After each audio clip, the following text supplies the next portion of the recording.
अस्सलाम वालेकुम दोस्तों, की हाल चाल है तुहाडे? ठीक ठाक हो दोस्तों? अज तुहानूं असी वो चीज़ दिखावांगे जिहड़ी बहुत ही फ़ायदेमंद, बहुत ही लजीज, बहुत ही अच्छी होंदी है। तो दोस्तों बहुत सारे कामां च आउंदी है। इहदा अचार भी बनदा, उस तो बाद मुरब्बा भी बनदा।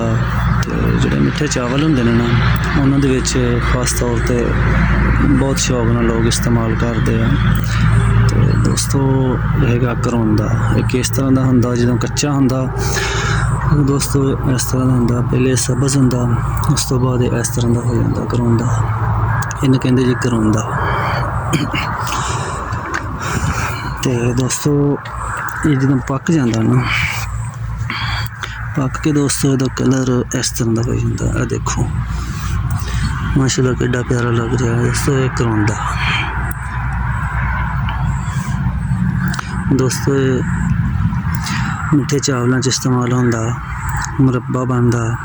उस तो बाद दोस्तों इहदा अचार बहुत टेस्टी बनता।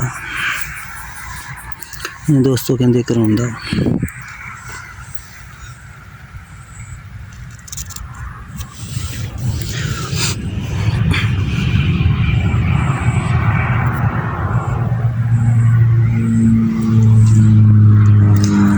दोस्तों वैसे होर भी कई कामां च आउंदा। बहरहाल सब तो ज़्यादा जिहड़ा लोग इस्तेमाल करते हैं वो अचार च पैंदा, मिठे चावलों च इस्तेमाल होंदा, मुरब्बा तैयार होंदा इहदा बहुत अच्छा।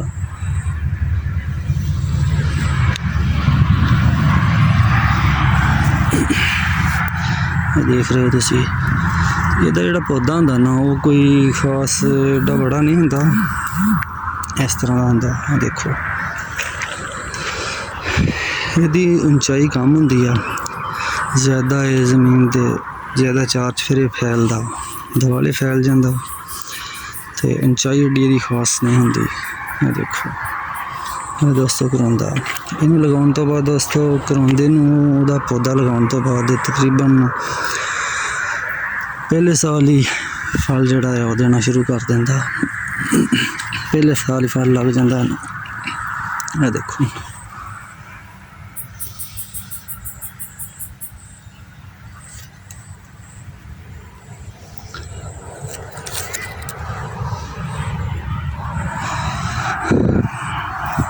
पहले तो बहुत कम हुंदा सी, हुण तो काफ़ी लोग लग पे इहनूं खेती करने दी।